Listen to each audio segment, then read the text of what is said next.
Continent के बारे में। और कॉन्टिनेंट में हमने स्टार्ट किया कि भाई जो अकॉर्डिंग टू एरिया है तो सबसे बड़ा जो कॉन्टिनेंट हमारा एशिया है, उसके बाद अफ्रीका है, उसके बाद north America, south America, Antarctica, Europe और ऑस्ट्रेलिया। फिर हमने अकॉर्डिंग टू पॉपुलेशन बताया और उसके बाद हमने आपका अफ्रीका पूरा कराया था। अफ्रीका के बाद हमने ऑस्ट्रेलिया का पार्ट देखा था। आज हम देखेंगे अपना नॉर्थ अमेरिका, तो लिखेंगे उत्तरी अमेरिका, नॉर्थ अमेरिका। ये पहले एक काम करें, एक चलो अब ये हेडिंग डाल दे तो ये कर लेते हैं, नॉर्थ अमेरिका कर लेते हैं पहले, इसके बाद करा दूंगा। लिखिए उत्तरी अमेरिका, लिखेंगे according to area, according to area, according to area third large continent, third large continent क्षेत्रफल के अनुसार, क्षेत्रफल के अनुसार यह है तीसरा सबसे बड़ा महाद्वीप है, यह है तीसरा सबसे बड़ा महाद्वीप है। सेकंड पॉइंट लिखिएगा according to population, according to population, according to population it is the fourth largest, it is the fourth largest, fourth largest continent। लिखिएगा जनसंख्या के अनुसार, जनसंख्या के अनुसार यह है, जनसंख्या के अनुसार यह है चौथा सबसे बड़ा, चौथे सबसे बड़ा महाद्वीप है, चौथा सबसे बड़ा महाद्वीप है। आगे लिखिएगा it is not a landlock country, it is not a landlock country, sorry landlock continent. यह एक स्थल रुद्र महाद्वीप नहीं है, यह एक स्थल रुद्र महाद्वीप नहीं है ना।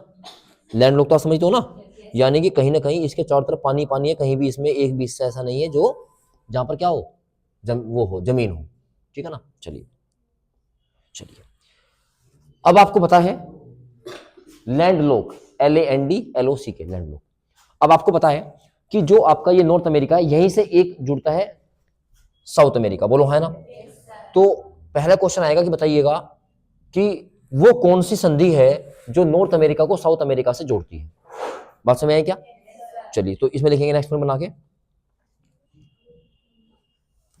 नेक्स्ट पॉइंट लिखिएगा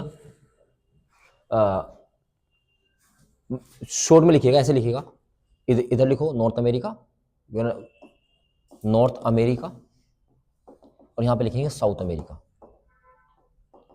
उत्तरी अमेरिका, दक्षिण अमेरिका, और इनको जोड़ने का काम करती है पनामा स्ट्रेट, पनामा जल संधि, पनामा जल संधि, ऐसे लिखिएगा। तो पनामा जल संधि, पनामा जल संधि किसको, नॉर्थ अमेरिका को साउथ अमेरिका से जोड़ने का काम करती है, ठीक है ना। इस चीज को आप समझो, मैं आपको यहां दिखाऊंगा अभी, ठीक है।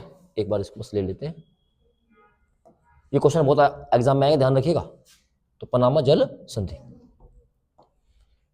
इसके बाद लिखेंगे नेक्स्ट, चलो इसको एक बार देख लेते हैं फिर बढ़ेंगे आगे। ये भैया ये रहा, आपको कम से कम ये पता लग गया कि कहाँ क्या है, और भी कुछ नहीं पता लगा तो है। देखो ये आपका पूरा का पूरा मैप है, बोलो है ना। ये नॉर्थ अमेरिका है, साउथ अमेरिका, ठीक है ना। ये मैक्सिको दिख रहा है, और ये आपको ये बहुत देखिएगा, ये दिख रहा है आपको, ये हराफा दिख रहा है, ये यही पनामा जल संधि है जो नॉर्थ अमेरिका को साउथ अमेरिका से जोड़ती है। बात समझ आई क्या?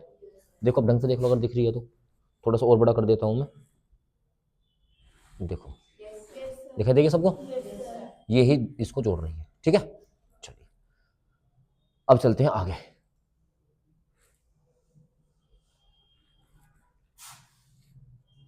लिखिएगा नेक्स्ट पॉइंट बना के,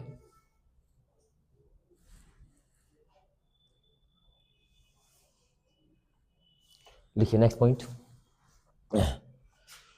नॉर्थ अमेरिका और एशिया के बीच, नॉर्थ अमेरिका, नॉर्थ अमेरिका और एशिया के बीच, एशिया को जो कनेक्ट कर रही है, नॉर्थ अमेरिका और एशिया के बीच Bering, BERING, Bering strait, STRAIT, Bering जल संधि है, बेरिंग जल संधि है, बेरिंग जल संधि है। बात समझ में आई क्या? चलिए नेक्स्ट पॉइंट लिखिएगा, नेक्स्ट पॉइंट लिखो।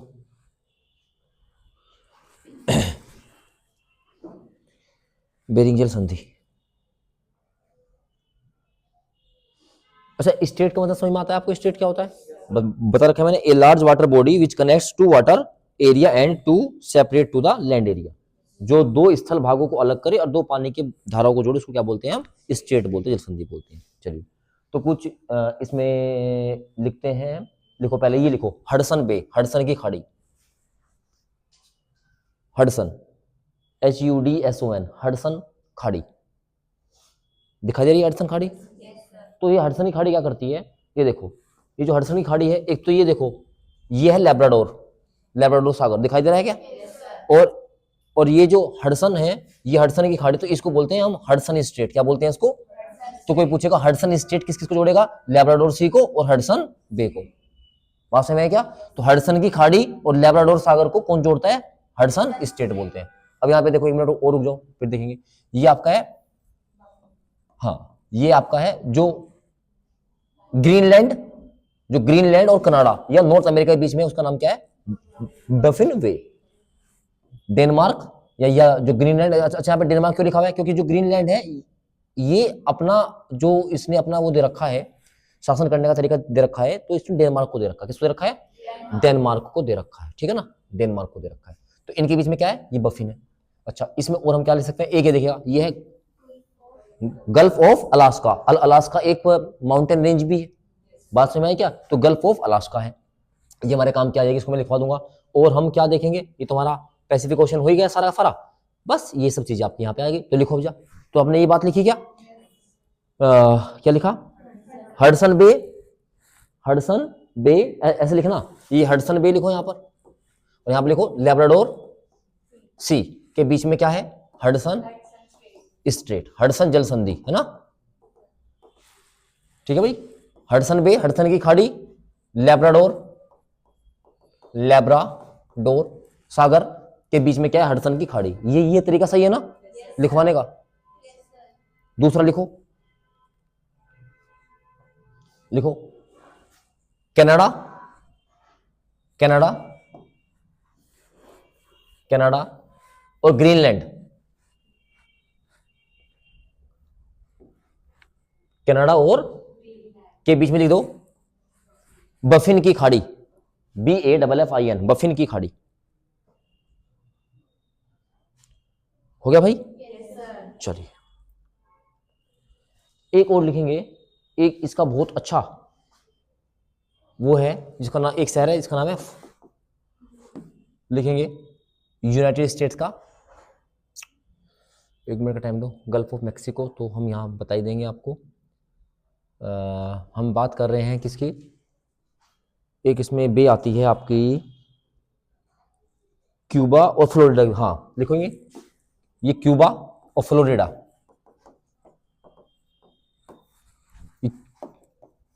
क्यूबा और फ्लोरिडा स्टेट है, फ्लोरिडा है ना। क्यूबा और फ्लोरिडा के बीच में आपका है Florida channel, Florida channel, channel.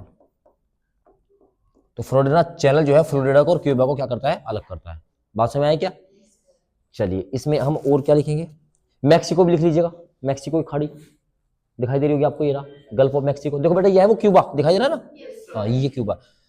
तो अब हम लिख देंगे, अब हम लिखने वाले हैं गल्फ ऑफ मैक्सिको, दिखाई दे रही है ना, ये है दिखाई दे रही है, ये रहा मैक्सिको की खाड़ी, दिख रही है, ये मैक्सिको की खाड़ी है। खाड़ी तो समझ में आ गई होगी ना आपको अच्छे से। देखो नेक्स्ट लिखिएगा इसमें, मैक्सिको की खाड़ी, the bay of Mexico, the bay of Mexico, the bay of Mexico, Mexico की खाड़ी, मैक्सिको की खाड़ी।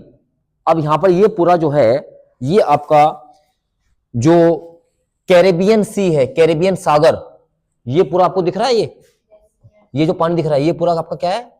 ये कैरेबियन सागर है। देखो ये रहा, ये यहां पे देखिएगा, ये देखिएगा, ये लिखा हुआ मिला होगा आपको, दिख रहा है ना ये क्या आपका कैरेबियन सी।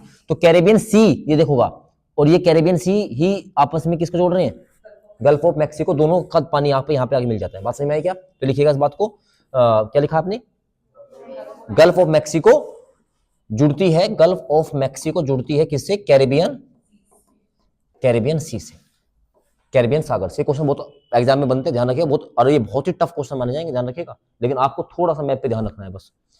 तो मैक्सिको की खाड़ी कैरेबियन सागर से जुड़ती है, बोलो है ना। चलिए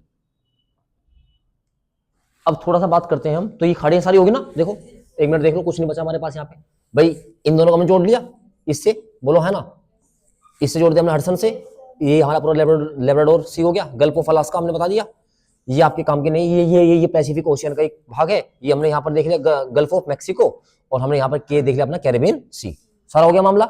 चलिए अब हम समझेंगे इस बात को, लिखिएगा, देखो ये आपको दिख रहा है, ये आपके आइलैंड्स हैं, ये कनाडा दिख रहा है ना, ये पूरा हरे वाला क्या है, कनाडा है, और बीच में जहां जहां नीला दिख रहा है ये सारा क्या है, पानी, तो ये पानी के बीच में उभरे हुए स्थान है, तो ये क्या है, आइलैंड्स है। बात समझ में आई क्या?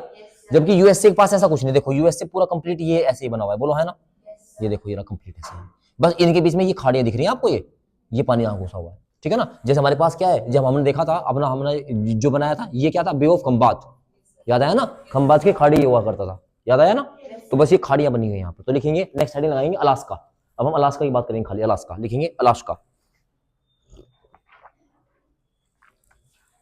अलास्का में लिखेंगे अलास्का, हिंदी में अलास्का ये लिखा जाएगा, अलास्का लिखेंगे अलास्का के बारे में। It is the state of USA, US, यह है अमेरिका का एक राज्य है, यह अमेरिका का एक राज्य है, यह बर्फ से ढका हुआ क्षेत्र है, it is a snow covered area, snow covered area, यह एक बर्फ से ढका हुआ क्षेत्र है, यहां पर अलास्का रेंज है, Alaska range is here,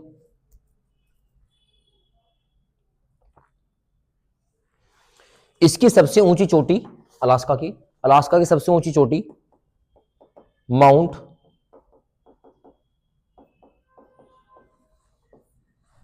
मैकिनकेल, MCKINKLEY, मैकिनकेले, मैकिनकेले है, अलास्का की सबसे ऊंची चोटी मैकिनकेले है। एक बार अलास्का को देख लेते हैं, मैकिनकेले है,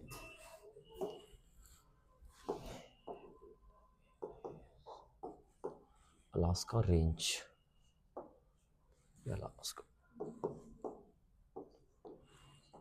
ये एक बार देख लीजिएगा अलास्का को,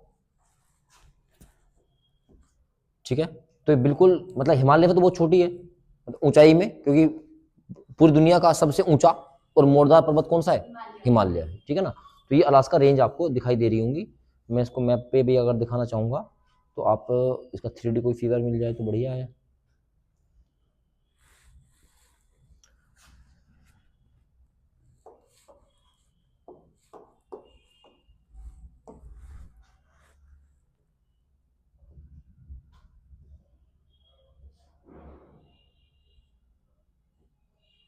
इसकी एक रेंज होती है, ये है आपकी ब्रुक्स रेंज, चलो ये खोल लेते हैं,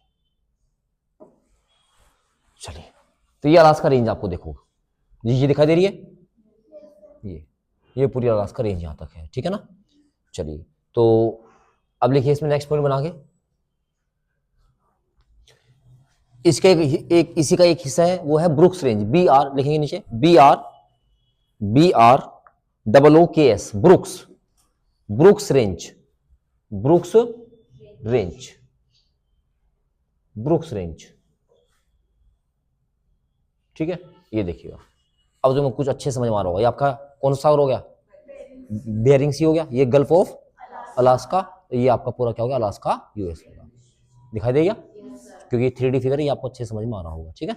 चलिए और कोई एक बार देख ले, यूनाइटेड स्टेट्स ऑफ, देखो हाँ इसमें भी आप देख सकते हो, ये दिख रही है आपको, ये अलास्का रेंज दिख रही है, बोलो है ना, ये अलास्का रेंज है आपकी, ठीक है।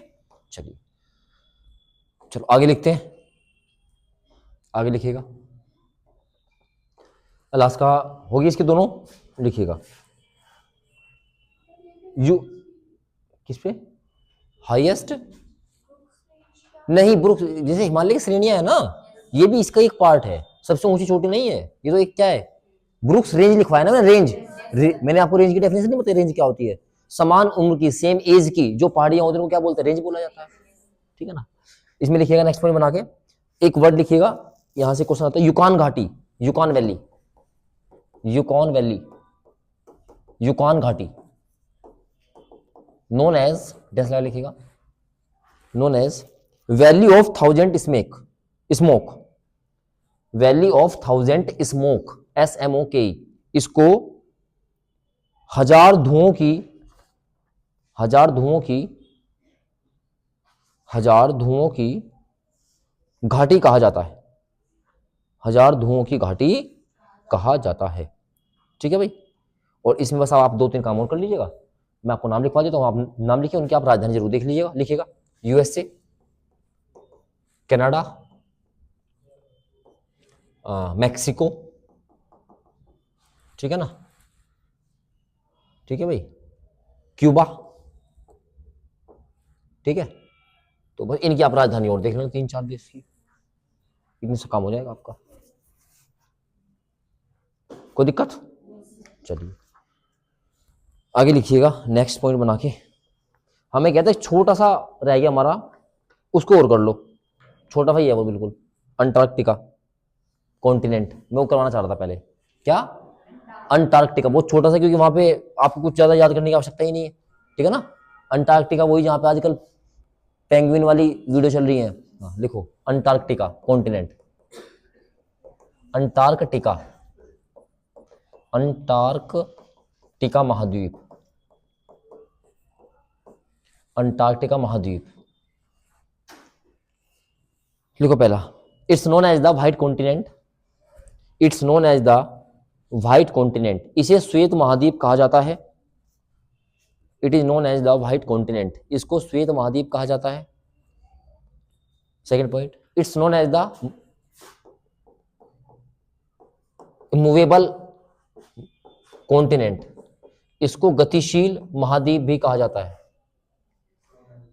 इसको गतिशील महाद्वीप भी कहा जाता है, मूवेबल, MOVABLE, इसको गतिशील महाद्वीप भी कहा जाता है। नेक्स्ट लिखेंगे, it's known as the dedicated continent about science, dedicated continent, dedicated continent about science, इसको विज्ञान के प्रति समर्पित महाद्वीप कहा जाता है, ये क्वेश्चन एग्जाम में आया हुआ है, इसको विज्ञान के प्रति समर्पित महाद्वीप भी कहा जाता है, ठीक है ना। लिखेंगे यहां 2 से 2.5 किलोमीटर चौड़ी बर्फ की दीवारें, या दीवार लिख सकते हैं, बर्फ की दीवारें होती हैं, बर्फ की दीवारें होती है, लिखेंगे 2 to 2.5 किलोमीटर, मीटर नहीं है किलोमीटर, 2 to 2.5 किलोमीटर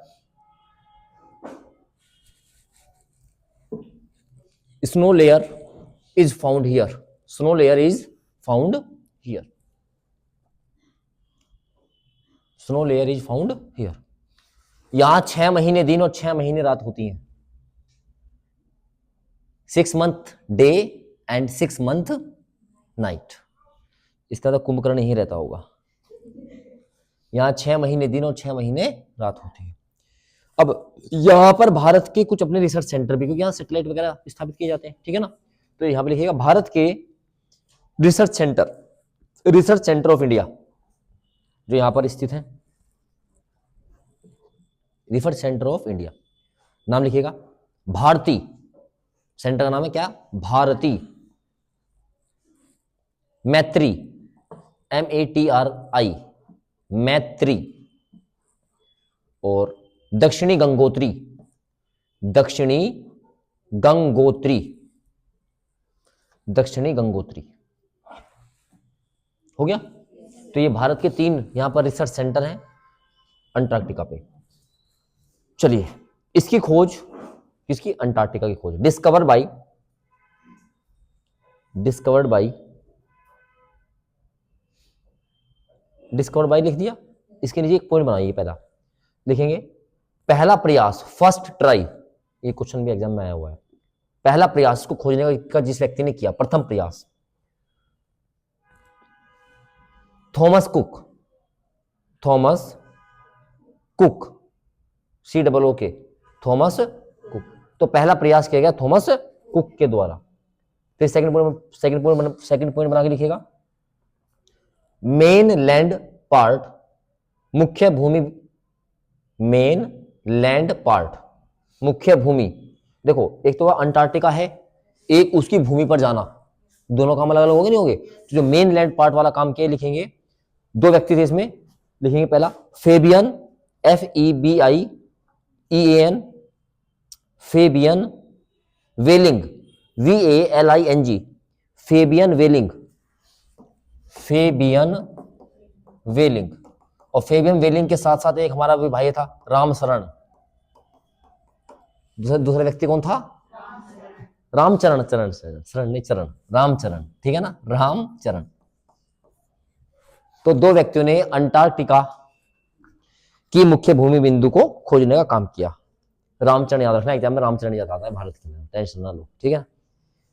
चलो, अब अंटार्कटिका जो है इसका दक्षिणी बिंदु भी तो है, दक्षिण ध्रुव, बोलो है ना, नॉर्थ पोल भी तो होगा। तो नॉर्थ पोल किसने खोजा, लिखेंगे नॉर्थ पोल, सॉरी नॉर्थ नहीं, साउथ पोल, दक्षिणी ध्रुव, साउथ पोल जो खोजा गया।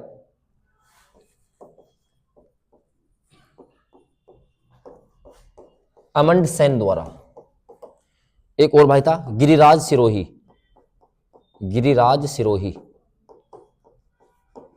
अमंडसेन और गिरिराज सिरोही, दो व्यक्तियों ने साउथ पोल, क्वेश्चन ढंग से पढ़ना, अंटार्कटिका का जो दक्षिणी बिंदु है साउथ पोल, दक्षिण ध्रुव को खोजने का काम किसने किया? अमंडसेन और गिरिराज सिरोही ने, बोलो है ना। चलिए आगे लिखेंगे,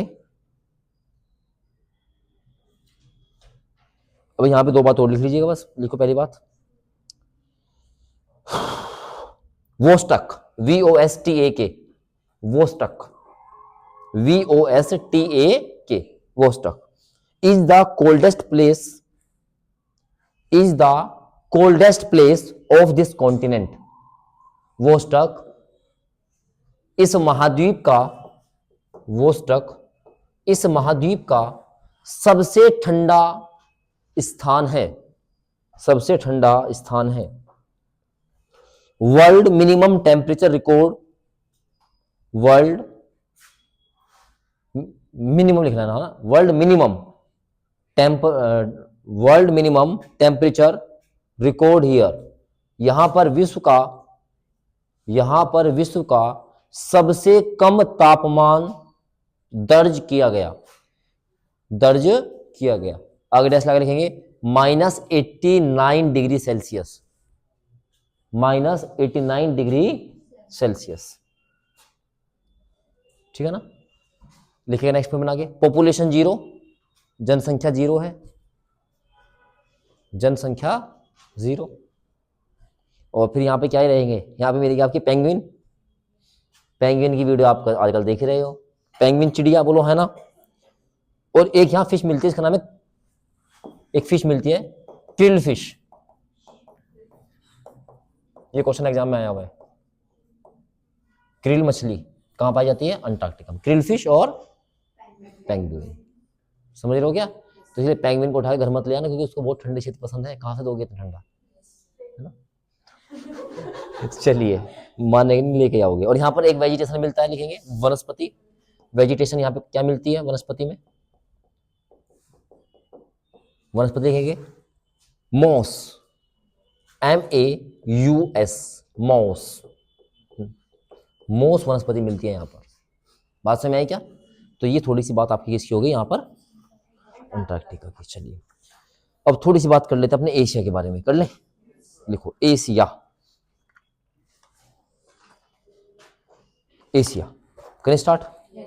लिखो world largest continent, world largest continent in both, विश्व का दोनों क्षेत्रों में, विश्व का दोनों क्षेत्रों में सबसे बड़ा महाद्वीप। समझ गए होंगे दोनों मतलब, एरिया भी और पॉपुलेशन। तो लिखेंगे, अगर हम बात करते हैं इसका, क्योंकि एग्जाम में आया हुआ है, अगर हम इसके एरिया की बात करते हैं तो पूरी दुनिया का 30% है एशिया के पास, और पूरी दुनिया की अगर पॉपुलेशन है तो 60% है। पूरी दुनिया की पॉपुलेशन कितनी है एशिया के अंदर? 60% है। ठीक है ना? अरे बात समझ में आई क्या? चलिए, अब एशिया कॉन्टिनेंट किस किस से जुड़ता है ये भी जरूरी, किस किस कॉन्टिनेंट से कनेक्शन है, मतलब जुड़ता है, पानी के द्वारा जुड़ता है, जमीन के द्वारा जुड़ता है ना। तो पहले लिखिएगा एशिया जो कनेक्ट होता है भैया, एशिया जो कनेक्ट होता है मेरे भाई, अभी देखा हमने नॉर्थ अमेरिका से था, किसके द्वारा? नॉर्थ अमेरिका से हमने जोड़ा था ना, किसके द्वारा? एशिया को जोड़ा था हमने। अभी नाम बताओ, ये भगवान देख के बताओ, है Bering strait, Pacific ocean, Bering strait से जुड़ता है। चलिए, अब कितना इंपॉर्टेंट हो गया, एग्जाम में पता लग गया। आगे लिखो, एशिया और जुड़ता है हमारा अफ्रीका से भी जुड़ता है, कनेक्ट विद अफ्रीका, और यूरोप से भी जोड़ता है। किससे? इसके बाद हम यूरोप ही पढ़ेंगे। तो यहां से 3 कॉन्टिनेंट आपके हो गए। एशिया जो है वो नॉर्थ अमेरिका, यूरोप और अफ्रीका से जुड़ता है। ठीक है ना? चलिए, तो आपको ये तो पता लग गया, एशिया नॉर्थ अमेरिका से जुड़ता है किसके द्वारा? बेरिंग सी। अब देखते हैं यूरोप से किस कहां से जुड़ता है। तो लिखेंगे यूरोप से जुड़ने के लिए, तो यहां लिख दो एशिया, यहां लिख दो यूरोप, एशिया और यूरोप। तो जोड़ता है इनको, एक तो Ural mountain, EURAL, Ural mountain, Ural पर्वत, यूराल पर्वत जोड़ता है। एक आपका जुड़ेगा कैस्पियन सी, कैस्पियन सागर, कैस्पियन सी, कैस्पियन सागर।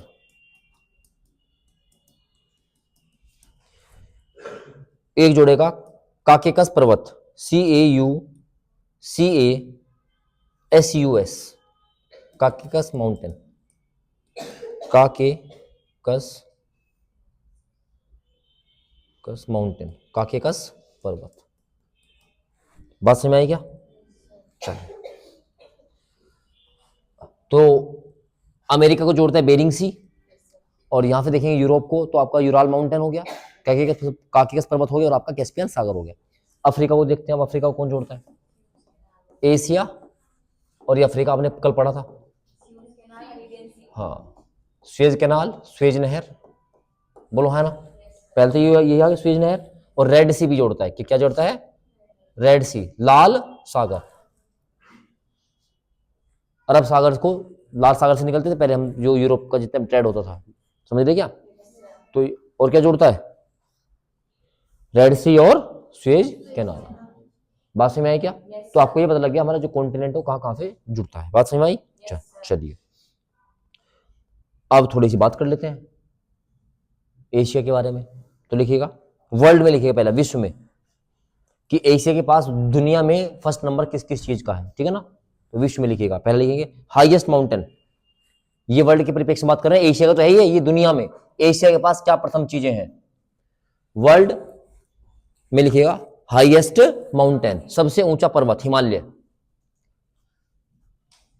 तो ये दुनिया का है सबसे ऊंचा पर्वत, बोलो है ना। आगे देखिएगा, लार्जेस्ट पेनिनसुला, लार्जेस्ट पेनिनसुला, सबसे बड़ा प्रायद्वीप, अरेबियन, अरेबियन पेनिनसुला, अरब प्रायद्वीप।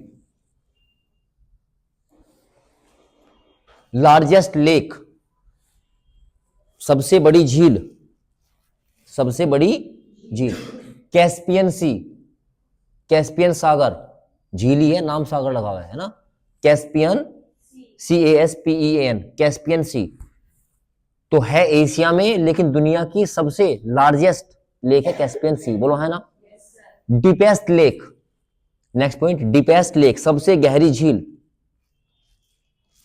सबसे गहरी झील बैकाल झील, BAIKAL, BAIKAL, बैकाल झील। तुम ये लिख के लेके आओगे कहाँ कहाँ किस किस देश में, ये काम दे दूं या मैं लिखवा दूं? आज मैप देखना जाके एक बार, एशिया का कम से कम, है ना, और देखना ये कहाँ कहाँ पर है। इसका एक फायदा होगा, जब आप देखोगे ना तो एग्जाम में बाई चांस भूल गए तो आपको याद आ जाएगा। तो बैकाल झील सबसे गहरी झील है, कैस्पियन सागर सबसे बड़ी झील है। आगे लिखिएगा हाईएस्ट प्लेट्यू, हाईएस्ट प्लेट्यू सबसे ऊंचा पठार, सबसे ऊंचा पठार तिब्बत प्लेट्यू, तिब्बत का पठार, तिब्बत का पठार। फिर लिखिए लार्जेस्ट प्लेट्यू, ये दुनिया की बात करें, एशिया की तो है ही। सबसे बड़ा पठार, वो सबसे ऊंचा, ये सबसे बड़ा, पामीर प्लेट्यू, पामीर का पठार, पामीर का पठार। तो ये कुछ एशिया की स्पेशल है जो वर्ल्ड में नंबर 1 पे। बात समझ में आई क्या? चलिए अब थोड़ी थोड़ी सी बात कर लेते हैं कुछ कुछ कुछ देश की। अब इतने देश तो मैं आपको नहीं पढ़ा सकता एशिया के।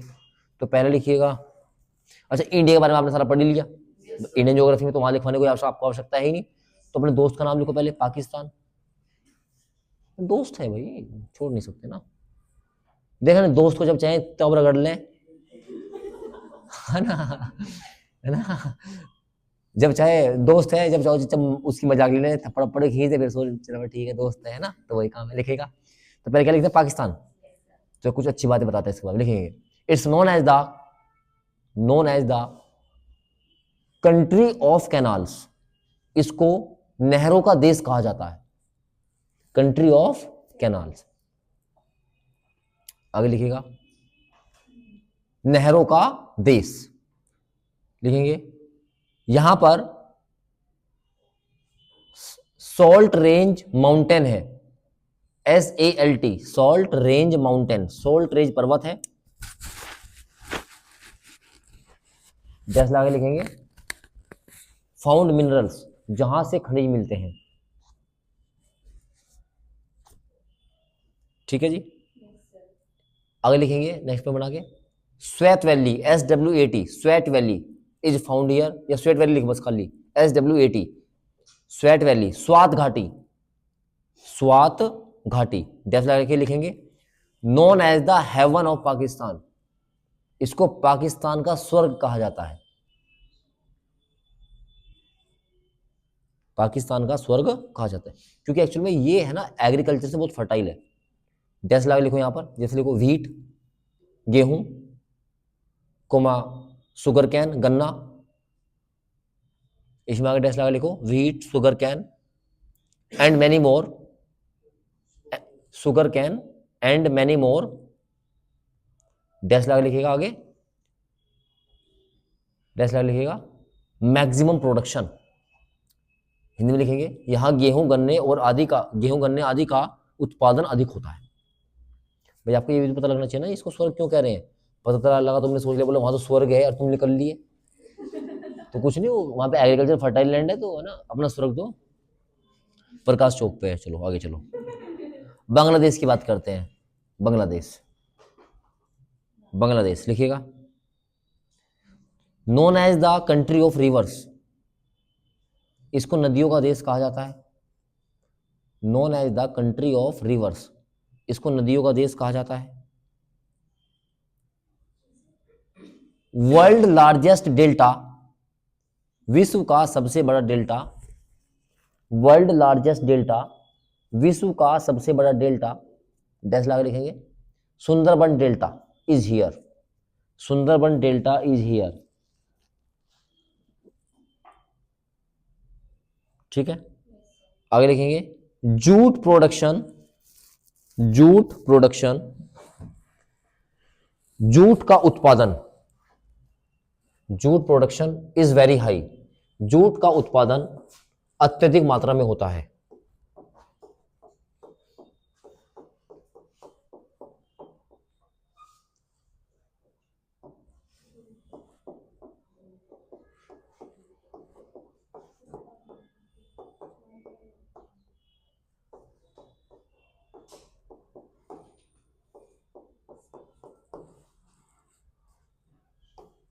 चलिए जूट का उत्पादन अभी तक ये फर्स्ट पे था, लेकिन अब इंडिया फर्स्ट पे आ गया, तो ब्रैकेट में लीजिएगा India first, Bangladesh second. India first, India की रैंक क्या है? फर्स्ट जूट प्रोडक्शन में, और बांग्लादेश किस नंबर पे आ गया? सेकंड पे, ठीक है ना।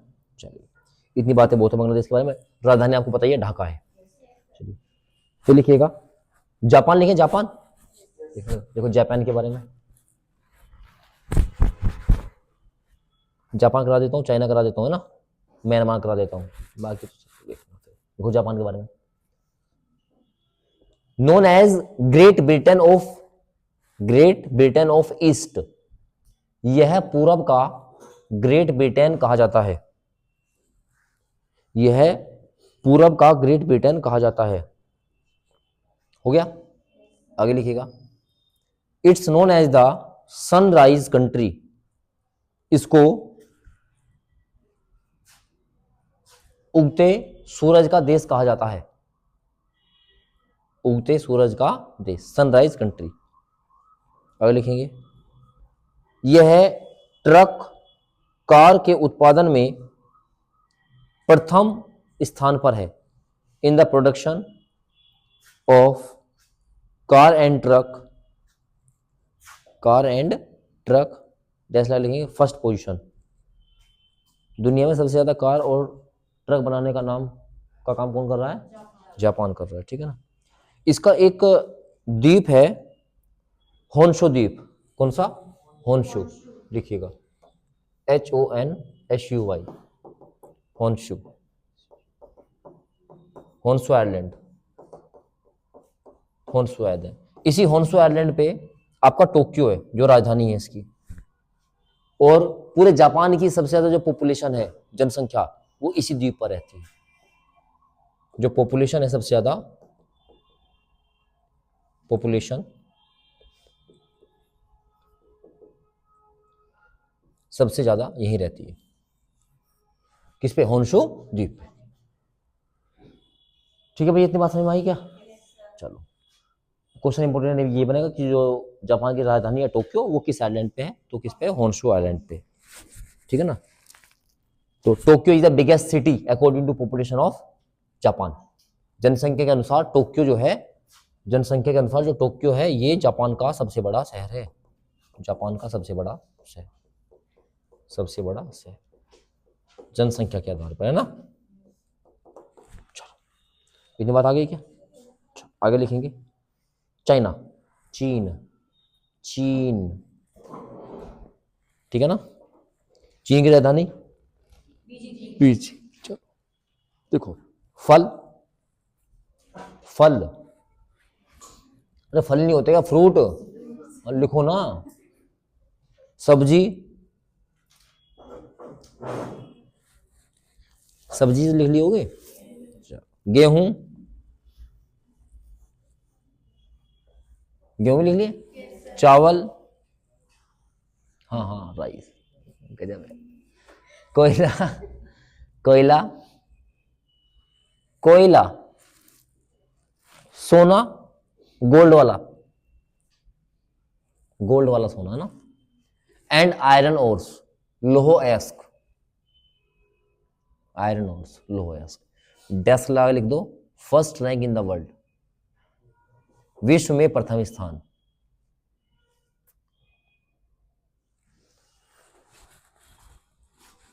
होगी।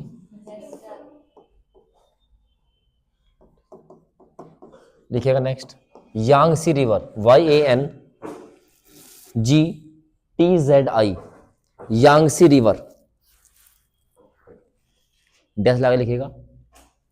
एशियाज लार्जेस्ट रिवर, एशिया की सबसे लंबी नदी है यांगसी नदी एशिया की सबसे लंबी नदी है। हो गया। आगे लिखो, हुआंगो, HAUNGHO,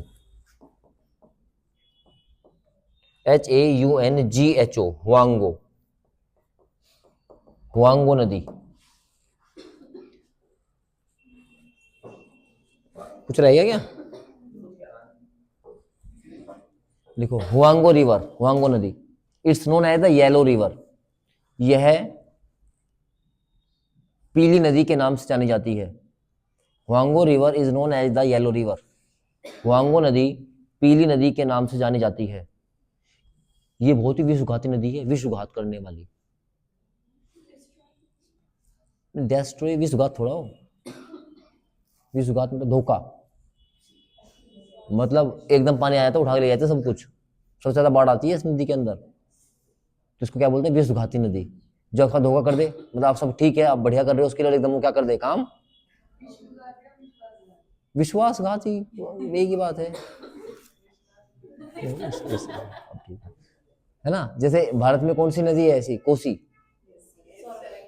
है ना, एकदम आती है, रात को खाट बिछा के सो, सब ठीक है, पानी वानी है नहीं, एकदम ही आएगा उठा के, ठीक है ना। तो इसको पीली नदी के नाम से ज्यादा जाना है, तो इसको रखिएगा सब।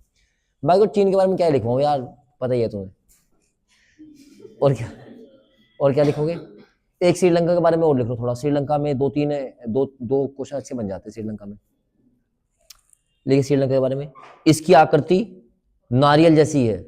इट्स शेप डैश लाइन लिखेंगे, कोकोनट, कोकोनट, ठीक है। कैपिटल तो आपको याद हो ही गई इसकी,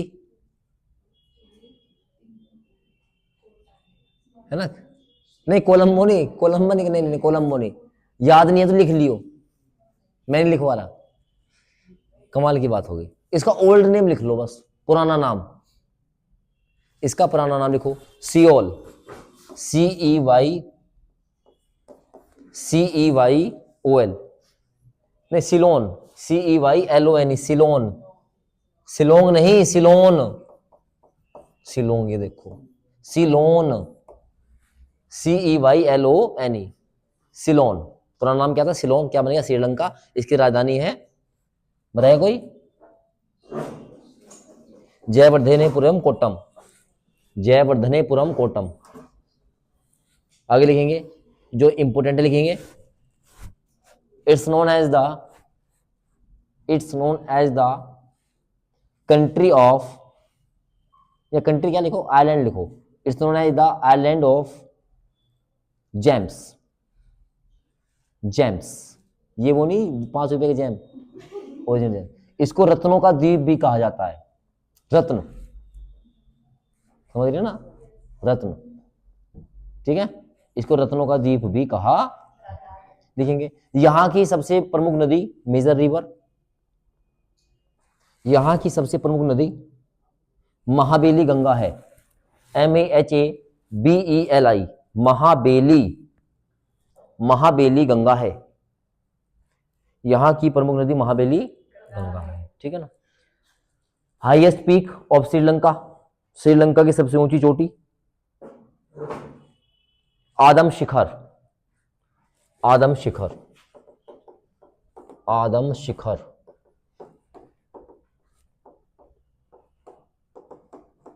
आदम शिखर, ठीक है भाई। बस इतनी काफी है। थोड़ा सा म्यांमार के बारे में भी लिख लो, म्यांमार, MYNMAR, म्यांमार, इसके बारे में लिखिएगा। It was the part of India, यह भारत का हिस्सा था। It was the part of India, यह भारत का हिस्सा था। इन 1937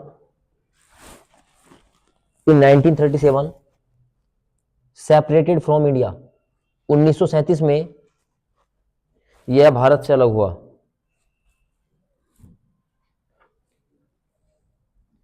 इसकी मेजर रिवर, इसकी प्रमुख नदी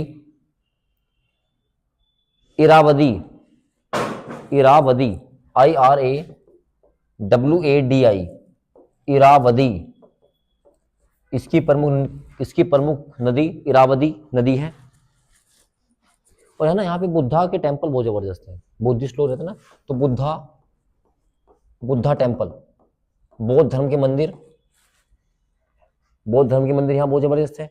उनको हम क्या बोलते हैं, टॉम्ब बोलते हैं, टॉम्ब, मठ, मठ बोला जाता है ना, TOMB, टॉम्ब, मठ। और इन्हीं को जो मतलब बुद्धा टेम्पल है, जो इनके मठ होते हैं, इनको हम क्या कहते हैं वहां पे, इनको लिखते हैं पगोड़ा। क्या लिखते हैं, गोल्डन पगोड़ा, पकोड़ा नहीं, पकोड़ा। देखिए golden, GOLDEN, golden. Pagoda, PAIGRRA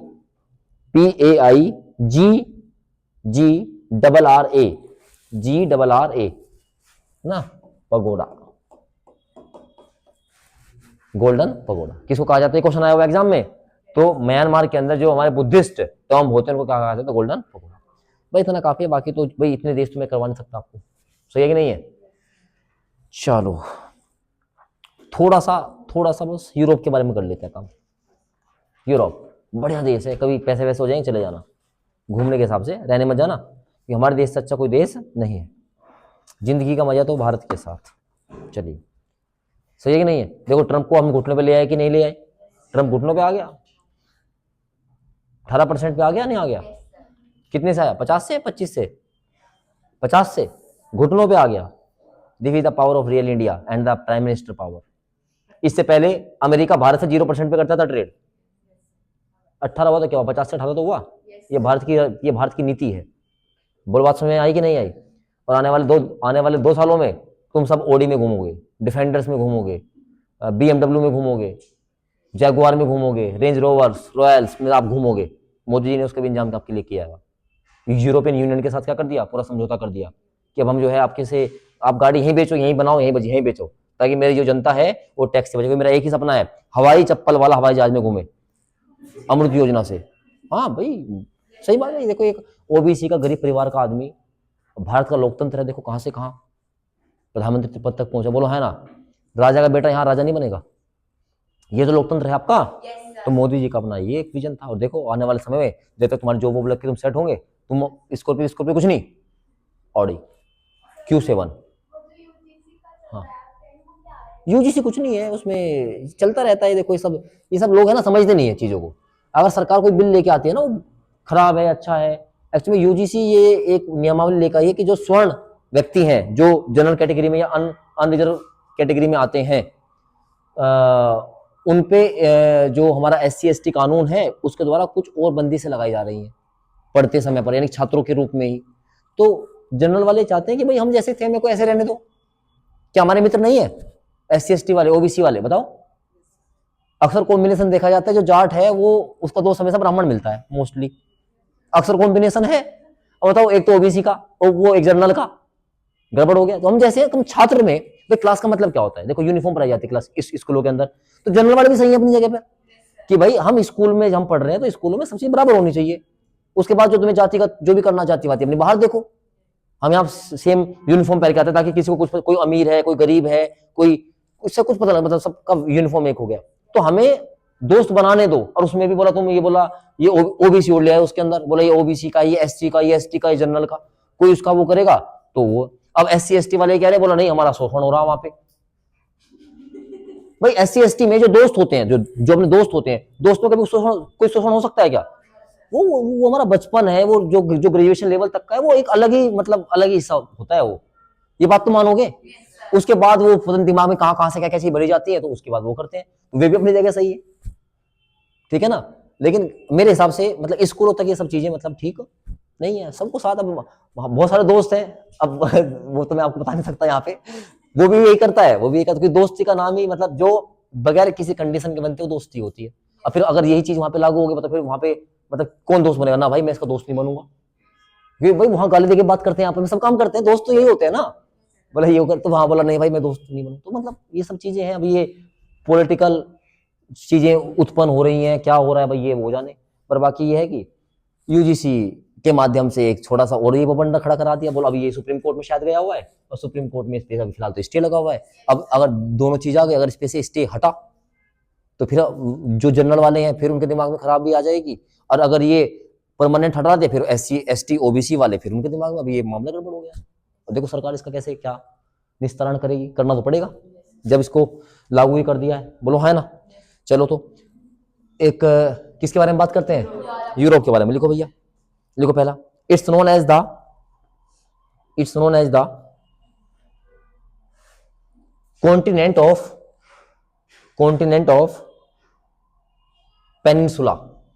peninsula. इसको प्रायद्वीपों का महाद्वीप कहा जाता है। इसको प्रायद्वीप का महाद्वीप कहा जाता है। अब मैं आपको ये लिखवान रहा हूं कि ये पॉपुलेशन में 3rd नंबर पे है और आपका एरिया में 6 रैंक पे। आपने स्टार्टिंग में लिख लिया, बोलो है ना। चलिए इसकी लार्जेस्ट रिवर लिखिएगा, लार्जेस्ट क्या लॉन्गेस्ट रिवर लिखिएगा, सबसे बड़ी लंबी नदी, सबसे लंबी नदी Volga river, Volga VOLGA, Volga river. हाँ भाई सैफ अली, गंगा से वोल्गा तक एक रचना लिखी है राहुल सांकृत्यायनी जी ने, वो यही तो है, गंगा से वोल्गा तक, ये दोनों नदियां हैं, ठीक है ना। तो वोल्गा रिवर सबसे लंबी नदी है। आप ये देख के बताएंगे ये नदी बहती कहाँ है, कहाँ की नदी है, कौन से यूरोप के देश की नदी है, ठीक है ना। चलिए आगे लिखेंगे राइन रिवर, राइन RHINE, राइन नदी, राइन नदी RHINE, राइन नदी। लिखेंगे बिजिएस्ट रिवर ऑफ यूरोप, यह यूरोप की सबसे वेस्ट नदी है, बिजिएस्ट रिवर ऑफ यूरोप, सबसे वेस्ट। वेस्ट का मतलब ये नहीं है कि मतलब उसमें आदमी आदमी घूम रहे हैं, उसमें ट्रेड वगैरह होता है ना। हाँ ओरिजिनल, हाँ लिखेंगे ओरिजिनेट्स फ्रॉम जर्मनी, यह है जर्मनी से निकलती है, माउंट एल्ब्रुश। आगे लिखेंगे mount Elbrus ELBRUS, mount Elbrus is the highest peak, mount Elbrus सबसे ऊंची चोटी है, सबसे ऊंची चोटी है यहां की माउंट एल्ब्रश। तो ये तो हो गया ओवरऑल यूरोप के बारे में। अब जैसे लिखो फ्रांस, कुछ कुछ छोटे छोटे देश लिख लेते हैं, एक दो बात लिख सकते हैं उसकी। फ्रांस, फ्रांस में लिखिएगा known as the country of farmer, country of farmer, इसे किसानों का देश कहा जाता है।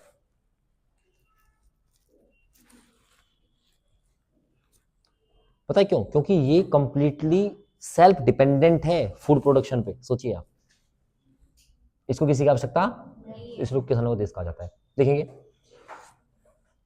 पेरिस, पेरिस क्या है इसकी राजधानी? देखो Paris is located on the bank of Seine river.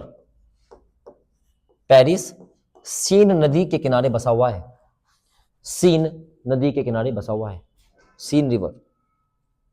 और जहां पेरिस लिखा है उसके नीचे मार्क करके लिखिएगा known as the fashion city. बस फैशन, यह फैशन शहर के नाम से प्रसिद्ध है। दुनिया का फैशन सिटी क्या है? पेरिस। ठीक है भाई। आगे लिखेंगे नॉर्वे, नॉर्वे नहीं, बस नॉर्वे कंट्री है, मैं छोटी छोटी बात लिख पा रहा हूं। नॉर्वे तो देश है, इसमें क्या लिखना है? नॉर्वे अलग देश है, फ्रांस अलग देश है, जर्मनी अलग देश है, सब यूरोप में आते हैं।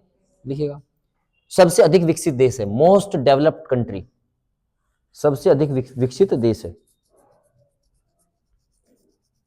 ठीक है ना। आगे लिखिएगा फिनलैंड, नहीं हाँ हर जगह नहीं, हर जगह का ही है, जब आप इंडेक्स पढ़ोगे तब देखोगे।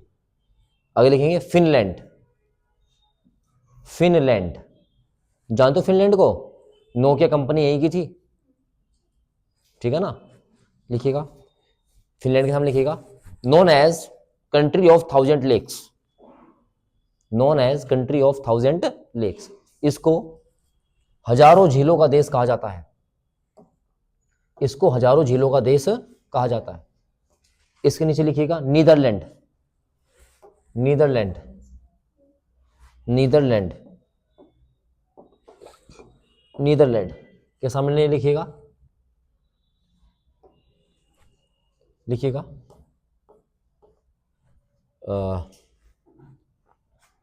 अच्छा इसमें क्या है? इसमें इंटरनेशनल कोर्ट ऑफ जस्टिस है, लिखिएगा। हाँ नीदरलैंड में लिखिएगा इंटरनेशनल कोर्ट ऑफ जस्टिस, यहां पर अंतरराष्ट्रीय न्यायालय है, यहां पर अंतरराष्ट्रीय न्यायालय है, यहां पर अंतरराष्ट्रीय न्यायालय है, ठीक है ना। चलिए कुल 53 लाख की आबादी है यहां पे, 53 मतलब जितना बिजनौर और मुजफ्फरनगर, 2 जिले हैं, समझ रहे क्या? ये स्वीडन का हिस्सा था, किसका? ये स्वीडन का ही हिस्सा था, ठीक है। तो सब लिखा हुआ है, आप देखो देखो कितनी सब चीजें हैं, जब जाके आप पढ़ोगे तो पता लगेगी। और फिनलैंड की राजधानी कहाँ है? हेलेंसिकी, ठीक है ना। दोनों लैंग्वेज चलती है यहाँ पर, ये फिनिश भी चलती है और स्वीडिश भी चलती है। बात समझ आई क्या? चलिए, तो कुल 54 लाख यहाँ पे क्या है पॉपुलेशन है, 52-54 लाख, ठीक है भाई।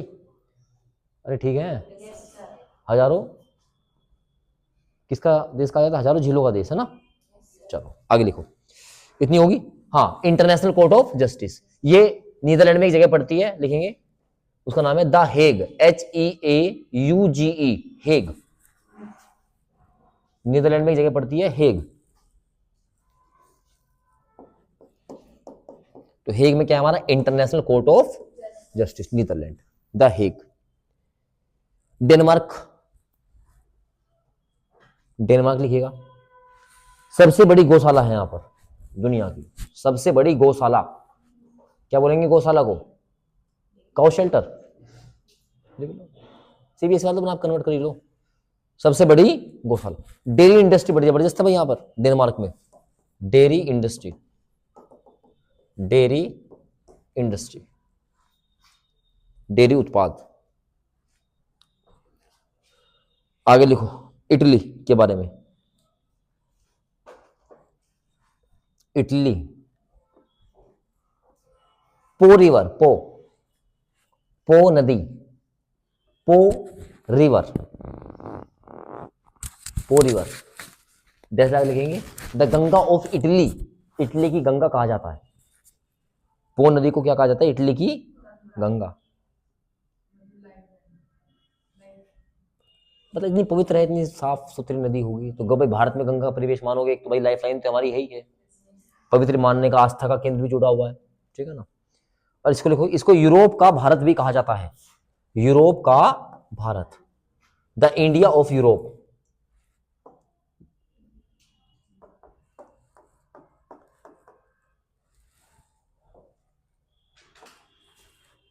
ठीक है भाई, बात समझ में आई? चलिए, तो ये हो गया अपना क्या, इटली के बारे में यही बात होगी। और आप लिखिएगा नेक्स्ट, और क्या लिखेंगे?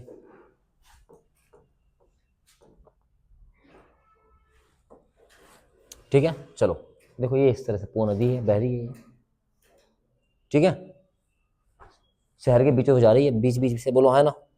चलो ठीक है भाई।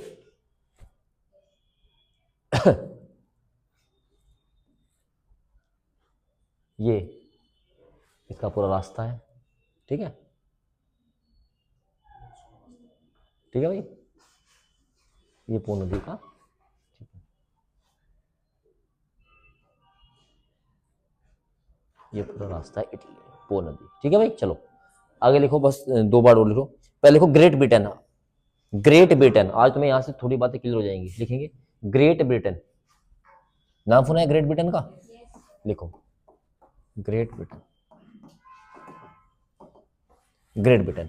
तो ग्रेट ब्रिटेन में क्या क्या आएंगे लिखेगा? 3 देश आते हैं, England, England, Wales, Wales, Wales, और आपका स्कॉटलैंड, स्कॉटलैंड, स्कॉटलैंड। तो 3 देश मिल जाएंगे तो क्या बन जाएगा? Great Britain. आगे लिखेंगे, एक आपने नाम सुना होगा यूके, यूनाइटेड, उत्तराखंड नहीं, हाँ यूनाइटेड किंगडम। इसमें भाई यूके किसको बोला जाता है? लिखेगा, जब इसमें ग्रेट ब्रिटेन तो आ जाए, जिसमें जब इसमें क्या जाए पूरा ग्रेट ब्रिटेन का मतलब क्या क्या? इंग्लैंड, वेल्स और स्कॉटलैंड, ये 3 देश तो आ जाए। इसके साथ लिखेंगे plus north, north NORTH, north Ireland, उत्तरी आयरलैंड जुड़ जाए, उत्तरी आयरलैंड को जोड़ देंगे, नॉर्थ आयरलैंड, नॉर्थ आयरलैंड जुड़ जाए तो उत्तरी आयरलैंड तो क्या बन जाएगा आपका? ये यूनाइटेड किंगडम, यूके, ठीक है भाई। और यूके की राजधानी कहां है? लंदन। यूनाइटेड यूनाइटेड किंगडम की राजधानी क्या है? इंग्लैंड अपने आप में एक देश हो गया, नहीं हो गया? इंग्लैंड की राजधानी कहाँ है?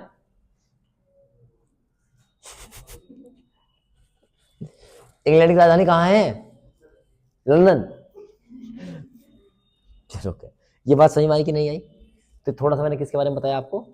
अब ये आज से एक बात देखो, ब्रिटेन अपने आप में ब्रिटेन है, ग्रेट ब्रिटेन में आते ये सब आ जाएंगे, इंग्लैंड, वेल्स और स्कॉटलैंड, और आप यूनाइटेड किंगडम की बात करोगे जिसमें आपका नॉर्थ आयरलैंड वाला पार्ट और जुड़ जाएगा। इतनी बात समझ में आई क्या? तो ये कॉन्टिनेंट वाला मामला मेरी तरफ से क्या होता है, समाप्त होता है। कर लोगे अब तो?